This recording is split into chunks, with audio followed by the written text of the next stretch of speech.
Yo, so what's up? Here we go again, right? Here we go again, right? Oh man, I'm looking at this thing with Lupe talking about Nas lyrics and what he's not doing. Are you kidding me? I'm starting to lose respect for these rappers, man. I'm starting to lose respect. I used to like Lupe. I used to like Jim Jones. I'm losing a lot of respect for these cats. First of all, none of those rappers that I just named compares to Nas. Jim Jones, stop. Lupe, stop. Okay? Uh, None of those rappers compared to these guys. All right? First of all, Nas takes uh, magnificent rhyme styles and he's very extremely poetic. And he matches life understanding in a concrete jungle that is very complex. And his literary literature and his ability and his etiquette of understanding the systems that continue to take us down in our own neighborhoods and our own societies. He matches that in his rhyming ability. His rhyme style is so far beyond a ah moment, which is punchline rap. Punchline rap is simplistic, right? It's like you do a joke and then you have a punchline. Ah, got you. It's nothing that's extremely clever. He takes lively ideologies and he matches that in his rhymes. That is complex. That is extreme knowledge, right? Where a punchline rapper just thinking of some little clever line that he probably don't even believe, right? Imagine taking nonfiction and mixing it with imagination and fiction. Clever. That's what Nas does. So Lupe, cut the nonsense. Stop it. If you guys are going to do something, let me see you rap. One thing Nas does, and I get this to Jay-Z too, because Jay-Z even switched his style to a simplistic style after he heard Nas. That's when Nas says, I gave you a style to run with. That's what he's talking about. And when Reasonable Doubt hit, Jay-Z was listening to that Brooklyn style in New York and that poetic style. If you take somebody like Malik B, I don't know if y'all know Malik B. Y'all probably don't even know him. All y'all know is Tariq and Questlove. You don't know Malik B from the Roots. Malik B from the Roots is the same way. He takes understanding, life, cultural prose and not prose, that's not what I'm trying to say. He takes a cultural understanding and then he mixes it with fiction. That is literary intelligence. That is understanding how culture works within your own neighborhoods, within your own communities, when systems are being, when we're being oppressed every single day, and he understanding those nuances. That is what makes Nas so incredible. When people say, oh man, when I hear Vlad talk about, man, I thought Jay-Z rhyme was better than Nas, I'm going, his rhymes are simple. They make you feel good for a little bit. I like Jay-Z. He's cool. But when we compare him to Nas, no. I like Lupe, but when we compare him to Nas, stop it. Go back and listen to It Was Written. That album, it embodies what 1996 in the mid-90s was. You could smell it when he starts rapping. You could smell the death and darkness in the air. When you create a body of work like that, then you're hitting the pulse of what it means to be a young black woman, a young black man in the mid-90s. And now today, when you have him put out a body of work with one of the young boys, which was my man, oh my God, why I can't think of his name. When he produced, somebody help me out. Why I can't think of his name. When he did the King's Disease and all of that.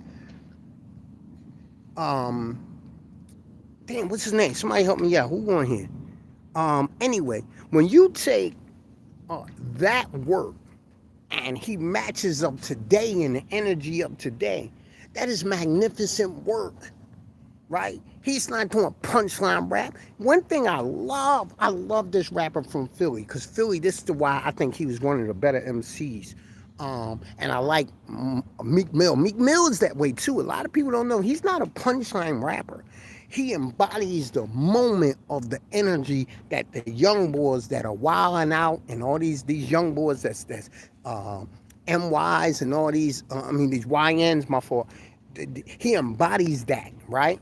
So let me get back to what I was saying.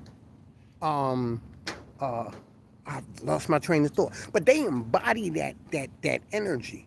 And that is what Nas does when it was written. Now, let's go back to Illmatic. Illmatic captures that essence of a moment that if you wasn't there, you'll keep listening to Illmatic forever, right? You listen to It Was Written, you'll embody that forever, right? Where these rappers that are punchline, oh, that's what I was getting ready to say. Reed Dollars from Philly. I loved him. When you look at his early rhymes, when he was battling in the Bronx, and he battling that dude, and he go, punchline rappers, I want to punch all rappers. That's how I feel every time somebody start talking about, oh, this one got punchlines, he got an Eminem. I think Eminem is a good MC, but he's a punchline rapper. That's incredible. That's a way to rap. I look at Royce 9, they were all punchline rappers. Royce of 5'9", Joe Button, all them guys that came out with the Slaughterhouse and all that. I like them. They cool. I'm not a big fan of them. But did I buy the albums? Yes, because that is part of the culture. Punchline became such a staple in rap that we think that's the end-all be-all, when to me, I'm glad that Jay-Z adapted a little more talking style, right? That became a kind of Queens thing. And Malik B from The Roots is the same way. He embodies that cultural understanding, that poetic, slick, fly, intellectual power lyricism that it provides for MC. That is MCing to levels, and it's almost scholar style rapping, right? You took a guy that learns life from just growing up and having a father dropping knowledge, or not having a father dropping knowledge. Mom, he watching what his mom does. He watching what his homies do around him. He's embodying the norms of his hood as well. It ain't like he's like just telling you what you can't and can do. He's embodying all the trauma as well, all the fun, all the things we did growing up around our way, right? We embody these things by having somebody that know how to actually articulate what we embodying. That is magic. Not just a quick punchline rap and all that. That is embodying. And if we are going to go to the punchline rappers and all that, the ones to me that did it pretty cool and did it kind of cool is Lord Finesse, Big L.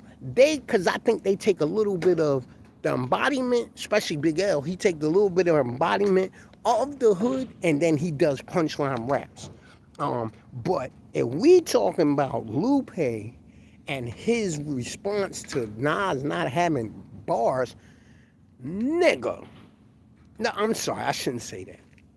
Brother, he is the bar superpower because he's barring up social life and social understanding. Are you kidding me? So let's stop right? And I'm gonna say this too. Rappers keep talking. Stop with the podcast and get on here and rap. I'm not talking about the people with the podcast. I'm talking about these rappers. We want to hear your music. I know the podcast is money. I get it. But y'all started off as rappers. That's why I like Kool Keith. Because Kool Keith, he don't keep just doing podcasts. He raps. He raps. I don't know if y'all know about Kool Keith. Some of y'all might not even know who that is. But if you don't, check out Ultramagnetic MCs. He don't go around just doing podcasts. No, he's a rapper. He embodies rapping. He ain't just talking. Nas and Jay-Z, one thing I do like about both of them, even though Jay-Z be being suspect with all the goofy stuff he does, and Oskino was right, by the way. But anyway, that's another story. Let me not get too far going. I do like that they continue to be rappers.